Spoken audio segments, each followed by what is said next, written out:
Assalamualaikum warahmatullahi wabarakatuh. Saya Noviansyah Bagus dan rekan saya Novel Asyar. Kami dari kelompok 11 ingin mempresentasikan dengan judul Proses dan Jalur Pengembangan Karir.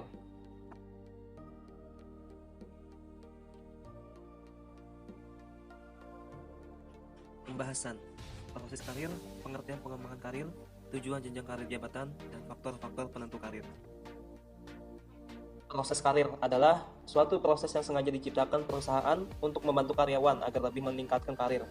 Karir sendiri adalah bagian yang penting dan akan berubah secara terus-menerus terjadi dalam perjalanan dan kehidupan karyawan yang bekerja. Proses karir suatu kerangka yang akan dibangun dalam upaya membantu karyawan seperti 1. Menggambarkan secara jelas keahlian, nilai, tujuan, karir, serta kebutuhan untuk pengembangan. 2. Merencanakan untuk mencapai tujuan karir. 3. Secara kontinu mengevaluasi, merevisi, dan meningkatkan rancangan. Untuk mencapai proses karir yang baik, kita perlu memperhatikan prinsip-prinsip. 1. Karyawan bertanggung jawab terhadap karirnya sendiri. 2. Keahlian karyawan didasarkan pada usaha perjuangannya sendiri. 3. Perencanaan karir dibuat secara sadar dan sukarela. 4. Menggunakan continuous improvement untuk menumbuhkan pribadinya. 5.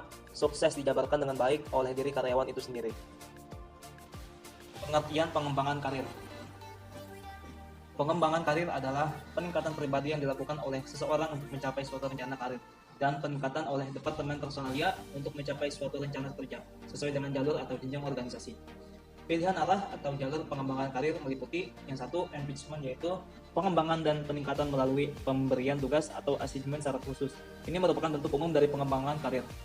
Dan yang kedua, lateral, yaitu pengembangan ke arah samping, sesuatu pekerjaan yang lain yang mungkin lebih cocok dengan keterampilannya dan memberi pengalaman yang lebih luas, tantangan baru, serta memberikan kepercayaan dan kepuasan lebih besar.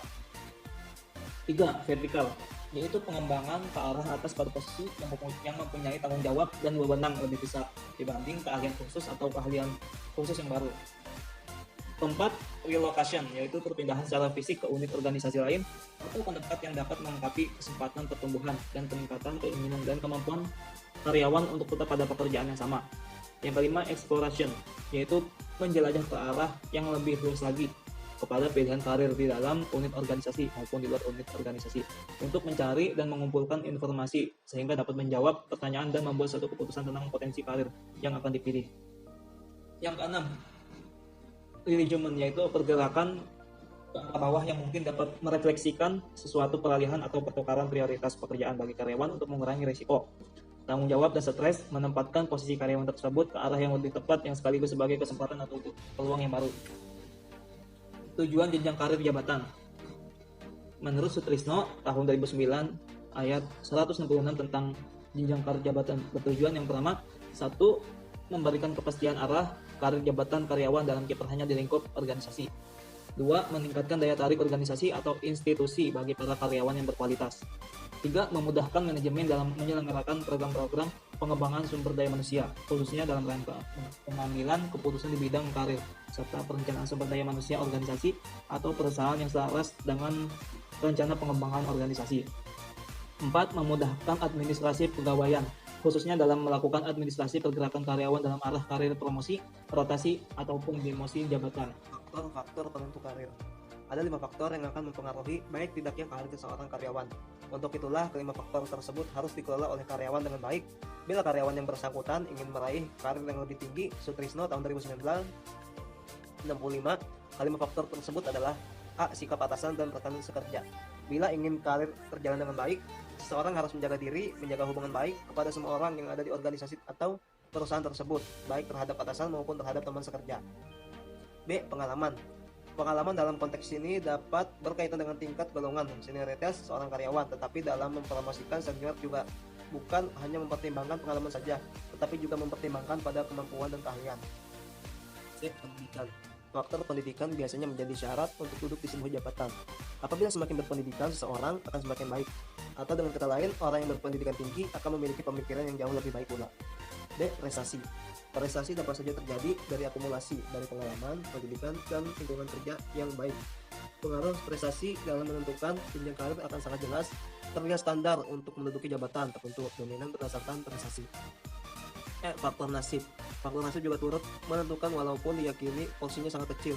Adanya faktor nasib yang turut mempengaruhi harus kita yakini ada, karena dalam kenyataan ada yang berprestasi tetapi tidak pernah mendapat peluang untuk dipromosikan.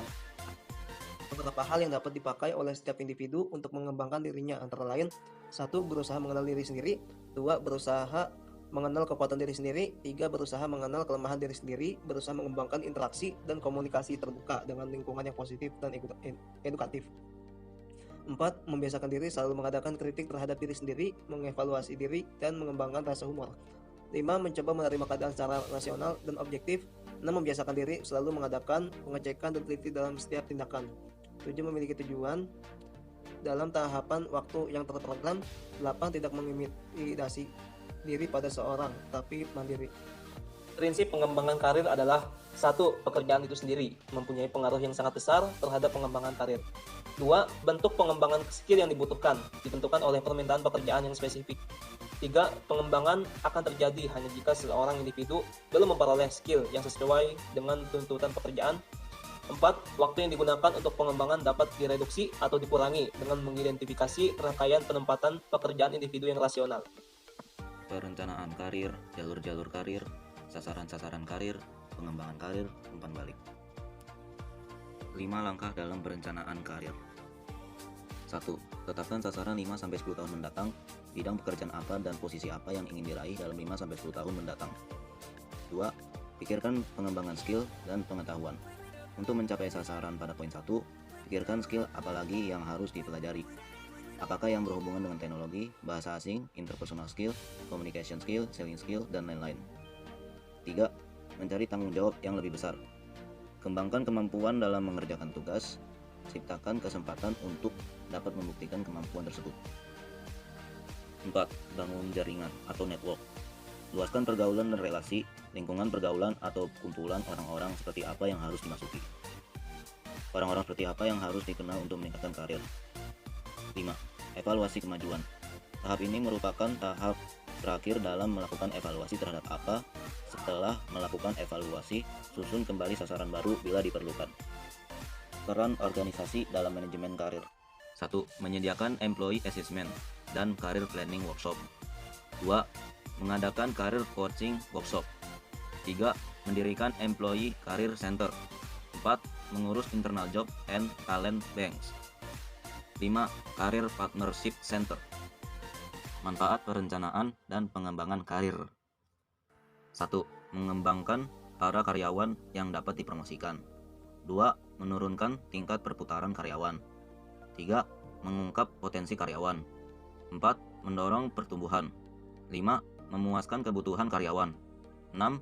Membantu pelaksanaan rencana-rencana kegiatan yang telah disetujui. 7. Meningkatkan nama baik organisasi. Sekian dari kelompok kami. Kalau ada kata-kata yang salah, kami mohon maaf. Terima kasih. Assalamualaikum warahmatullahi wabarakatuh.